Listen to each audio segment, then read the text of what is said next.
Yo, what is going on, everyone? My name is Nick, or the Notorious Fantasy, and in today's video, I'm bringing you guys Week 5 quarterback rankings for fantasy football in 2020. We are going to be discussing the top 20 quarterbacks for Week number 5 in this video and go over why I have them ranked where I do inside of my Week 5 quarterback rankings for fantasy football in 2020. So before I get into the top 20 quarterbacks for the week, I'd like to ask that if you guys do end up enjoying this video, to please make sure to hit that subscribe button down below. Not only is it free, I put out content every single day to help you guys dominate your 2020 fantasy football season. And real quick, I'd like to give you guys a word from my friends and my sponsor over at OverlayDFS.com. OverlayDFS.com is the best way to play daily fantasy football. Why is that? It's because it is the simplest way to play. Matchup Shop was created this year before the NFL season and has debuted this year, and it is the easiest way to make money in daily fantasy sports. How does it work? You're picking player versus player with the spread. Some matchups do not have the spread. So what does this mean? You're pretty much doing Patrick Mahomes versus Derek Carr. Who scores more fantasy points? Derek Carr plus 11 fantasy points or Patrick Mahomes minus 11?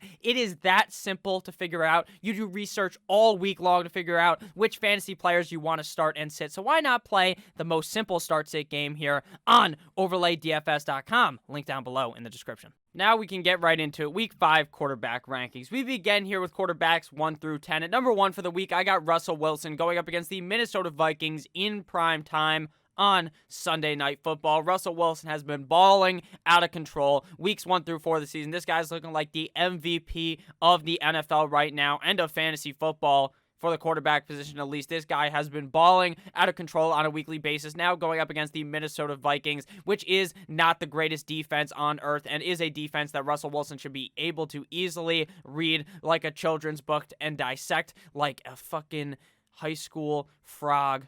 That made absolutely no sense. What I meant to say was like a frog inside of a biology class in high school. But Russell Wilson here is definitely in for a big spot. I love him here up against the Minnesota Vikings. He should have no struggle being a top 5 quarterback on the week, and number 1 is where I got him because that's honestly where I feel like he'll finish on the week up against the Vikings because of that bad defense. And number 2, we have Dak Prescott going up against the New York Football Giants. Now, Dak Prescott has torn the NFL a new asshole, at least defenses, because his defense sucks a fat hog, and he's in the game trying to claw back into it using his best tactics to try to not lose by 7 zillion points and try to make sure that they don't end up losing the game. Here's playing up against the Giants, and while the Giants offense sucks, the fact that the Dallas defense is so bad, I think they may actually be able to score in this game, the Giants that is, and Dak Prescott will still have to continue to throw his way through this game, so I like Dak Prescott here as quarterback number 2. And number 3, we have Lamar Jackson going up against the Cincinnati Bengals, and while Lamar Jackson is a bit banged up going into this game, I'm sure he will play, and the Bengals are a very juicy matchup for one of the best quarterbacks in the NFL in Lamar Jackson. I would not be surprised at all if Lamar Jackson ran for over 100 yards in this game up against the Bengals. I think Lamar Jackson is in for a big one here. Him,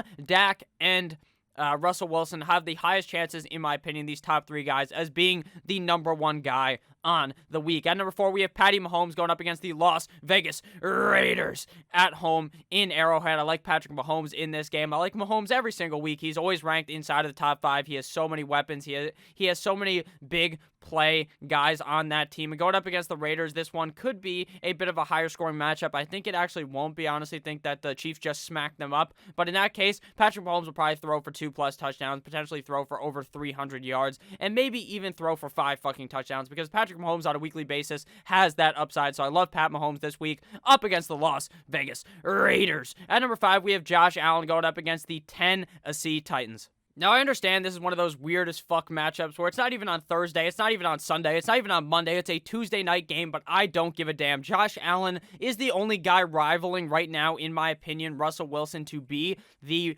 MVP of the league, maybe besides Aaron Rodgers. Josh Allen has looked fantastic. This guy's airing the ball out. He's running. He's doing everything he's done in the past, but just upped his echelon and looks even better. Here up against the Tennessee Titans, I think Josh Allen shows up here and plays big in a spot on a primetime game, I guess, since Tuesday night. It's the only fucking game on, so it's definitely a primetime game. At number 6, we have Mr. 5'6", Kyler Murray going up against the New York Football Jets in Gotham. Kyler Murray is playing up against Cool Joe and Joe Flacco here in MetLife Stadium. I think Kyler Murray is in for a big spot here. He has disappointed 2 weeks in a row now. He hasn't technically disappointed for fantasy because he's been okay, but his first 2 weeks, this guy was looking immaculate. He's throwing dimes all over the field. Last 2 weeks, he's been throwing INTs, but he's still scoring fantasy points. This week up against the Jets, I would not be surprised if this man ran for 7 zillion yards against them and threw for 7 zillion yards because of how good Kyler Murray is. The only worry about Murray is that they shit stomp the New York Football Jets, and then they just start running it in like the third quarter, and Kyler Murray just isn't doing all that much because they're up by a zillion. But if they're up by a zillion, it's probably because Kyler Murray does very well. So I got him as quarterback 6 on the week. At number 7, we have Deshaun Watson going up against the Jacksonville Jaguars. Now Deshaun Jackson is without his head coach, Bill O'Brien. They fired his ass, as well as the GM of the team, I believe, is what B.O.B. was. Bill O'Brien, I don't understand who let this happen. How you can let one of the worst coaches in the NFL also be one of the worst GMs in the NFL. It made no sense, but his ass got canned. Now Deshaun Watson is probably going to be pissed off, playing up against the Jacksonville Jaguars, fired up to go ahead and eat a W like his name was Jameis Winston. I expect this one to be a barn burner, a back-and-forth affair between him and Gardner Minshew. Speaking of Gardner Minshew, I got him as quarterback number 8, going up, obviously, against the Houston Texans in Houston. This is a big marquee matchup for both of these guys. Gardner Minshew needs to make sure he does not lose his job next year. He needs to make sure they win multiple games so that they are not stuck drafting Trevor Lawrence or someone to steal his job. So he's going to be fired up here in this spot. He's looked good the last 2 weeks with DJ Chark healthy. DJ Chark being healthy is vital for Gardner Minshew's fantasy football output, because when DJ Chark is not on the field, Gardner Minshew just does not look the same without his number 1 wide receiver. Chark is going to play this week. I like Minshew and I like Watson to be in a bit of a shootout this week. Bang, bang, against each other. At number 9, we have Matty Ice in the Veins going up against the Carolina Panthers at home in Atlanta. The last 2 weeks, Matt Ryan has looked like absolute shit. The first 2 weeks of the season, this guy was on fire. So how do you really judge this situation? I feel like Matt Ryan's in for a bounce-back game here. The Carolina Panthers defense is dog doo-doo, and this one should be high-scoring as well, and that's why I got guy number 10 here as well. Both these games I really like as high-scoring matchups. Teddy Two Gloves, Teddy Bridgewater going up against the Atlanta Falcons in Atlanta. I like this game because, again, I think it's going to be high-scoring. I think Teddy Bridgewater is going to get the opportunity to air the ball out in this one, just like I think Matt Ryan will be on the other side. Why do I like Matt Ryan more? Because I like his weapons more on that team, and I feel like they may end up being down in this game where they have to just air it out, but I really do think it'll be a back-and-forth affair where both teams are able to throw the rock all over the yard. So, I also have something else to say here for the top 10. If Cam Newton plays, because now there are reports that Cam Newton can allegedly play in their game this week.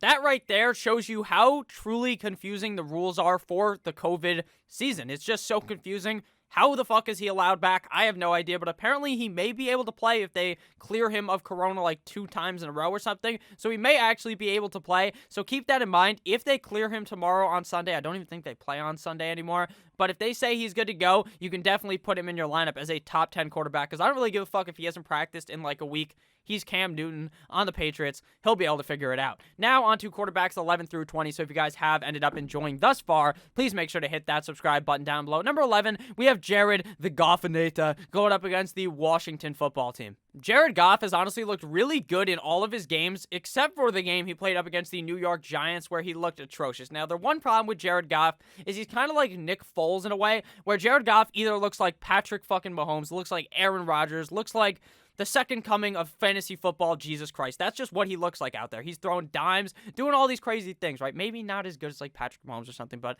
that's just like the analogy, right? He either looks amazing or he looks atrocious. We saw him look atrocious against the Giants, and we've seen him play up against other opponents like the Dallas Cowboys. So here up against the Washington football team, this would be a matchup you would think he'd be able to tear it up in. So I like him here as quarterback number 11, but I actually feel like number 12 behind him might be slightly safer in Drew Brees going up against the Los Angeles Chargers. Seems like Michael Thomas, the slant god, may end up returning this week. So I like Drew Brees this week up against the LA Chargers. Even without Michael Thomas, I think he's a safe play due to the fact that, you know, they kind of just don't need, he needs Michael Thomas to put up like an amazing game, but he doesn't need Michael Thomas to put up an okay game, because all he has to do is dump the ball off to fucking Alvin Kamara, and somehow Alvin Kamara scores 3 touchdowns every single game, and Drew Brees literally does nothing. Alvin Kamara just jukes the shit out of like 7 million people, hits him with like a spin move or something, and he scores fantasy points. So I like Drew Brees though this week up against the Los Angeles Chargers. At number 13, we have Big Dick Joe Burrow going up against the Baltimore Ravens in Baltimore. This is clearly a game where the team is going to get down. Lamar Jackson is going to do-si-do into the end zone a couple of times, and Joe Burrow is going to have to fight back into this game. And Joe Burrow, to me, so far this season has proved that he is by far the best rookie quarterback. Now, that's no shade at Justin Herbert. Tua Tagovailoa hasn't even fucking played a game, so it's pretty clear that Joe Burrow is the number one rookie. He's looked amazing thus far this year, even in fantasy football. So I think we'd see Joe Burrow put up a big spot here in a humongous game for him up against the Baltimore Ravens. Number 14, we have, you like that, Kirk Cousins going up against the Seattle Seahawks in prime time on Sunday night. Now, we all know Kirk Cousins fighting prime time is like, or like, say, some random person off the street was to fight Floyd Mayweather, right? That's what Kirk Cousins is, the random person off the street going to fight Floyd fucking Mayweather. They stand no chance. It's like Kirk Cousins in primetime. But Kirk Cousins has looked pretty decent the last couple of weeks, so I'm going to start him. I like him as a top 14 quarterback, but I am worried about the fact that Kirk Cousins versus primetime is a unwinnable fight. At number 15, we have Danny Dimes, Danny Fumbles going up against the Dallas Cowboys in Jerry's World in Dallas. I think that Daniel Jones the offense has looked shit the first 4 weeks of the season. I understand the Clapper man, Jason Garrett, is in a revenge game here on Sunday up against his former team, the Dallas Cowboys, and I think that Daniel Jones will play good because of just how atrocious that Dallas defense looks. Daniel Jones should be able to show off here up against the Dallas Cowboys. Baker Mayfield has looked very good the last couple of games. That team moves to 3-1. Going up against the Dallas Cowboys last week. I'm not sure why I have them playing up against Dallas this week. They're definitely not playing them. They're playing the Indianapolis Colts. I don't expect Baker to have a terrible week up against that Colts defense, but I don't expect it to be a monumentous game. I actually think that they're going to try to run the ball a lot with Kareem Hunt to kind of mitigate the fact that I don't think they're going to be able to throw all that well up against the Colts. Now, the Colts have suffered a bunch of injuries to the defense, so Baker could go hog wild against this team and play good. So I would not bet against Baker here since he's played so well, but I also just don't really see him with top 12 potential on the week. At number 17, we have Justin Herbert, the pervert, going up against the New Orleans Saints in New Orleans. Now, Justin Herbert has been absolutely exceptional or amazing, whatever that word is, beautiful, magnifique the last couple of weeks ever since Tyrod Taylor got stabbed by the doctor. So Justin Herbert is in for a solid game here up against the New Orleans Saints, but again, it's kind of worrisome because their only option to throw the fucking ball to right now seems to be Keenan Allen and a bunch of no-name wide receivers, so I'm not really going to bet on that for these couple of weeks until Mike Williams returns to form, and then you kind of feel a little bit more confident. Number 18, we have Big Ben Roethlisberger going up against the Philadelphia Eagles. Now, I've talked about this in all the rankings videos, but I do kind of worry a decent amount about the fact that the Pittsburgh Steelers are coming off of a bye when they shouldn't have had a bye. They had the COVID bye. Very confusing situation. I'm just not sure how ready they will be for this game. Now, I don't expect them to lose. I don't expect them to get smoked by the Eagles, but I don't expect them to put up 7 million points over the Eagles' head. So I think Big Ben is okay. Just don't really love him this week. At number 19, we have Ryan Fitzmagic, Dolphins quarterback, going up against the San Francisco 49ers. We got another case here of a tough matchup for Fitzpatrick. I thought he should have been benched this game for Tua Tagovailoa, but the Dolphins said, fuck you, Nicholas. I want to play Ryan Fitzpatrick again, so we will take another L to the San Francisco 49ers, and that's okay, but I don't love Ryan Fitzpatrick in this game. Maybe he does score some garbage time points. Could do worse than Fitzpatrick, but I don't love him. And closing in at number 20, Mr. Irrelevant, Carson Wentz going up against the Pittsburgh Steelers. Now, Carson Wentz has been atrocious. Absolute dick cheese, absolute garbage can, absolute dumpster fire is what Carson Wentz has been thus far this season. A couple weeks ago, I was telling you guys to cut Carson Wentz right off your team. Cut the tie with him. He's not very good. I mean, he looked okay last week. I just don't expect him to be all that great for fantasy football this season. Just legitimately has no options to throw the ball to, so it's not really all his fault. All the wide receivers are deceased. They're 6 feet under. They took the big dirt nap, so I'm not really all that bought in on Carson Wentz this week. So thank you guys all for watching this video. If you did end up enjoying, please make sure to hit that subscribe button down below. Make sure you also check out overlaydfs.com. Link down below in the description. Have a great rest of your guys' day. I love each and every single one of you motherfuckers, and I can't wait to see you guys later in a couple of hours with another banger of video. Have a great rest of your guys' day. Goodbye.